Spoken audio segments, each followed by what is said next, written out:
The question says the length of a second's pendulum on the surface of the earth is 1 meter.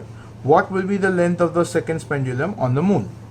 Now we know the general formula for time period of simple pendulum is 2 pi root of L by G, where this t will be 2 seconds if it is supposed to be called as seconds pendulum, which is its definition, correct?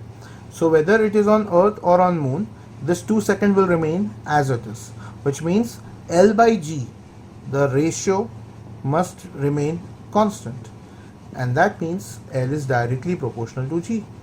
Now we know G of moon is 1 by 6 G of earth, and so following the direct relation proportionality, we can say the length of simple pendulum on moon should be 1 by 6 of the length on the surface of earth.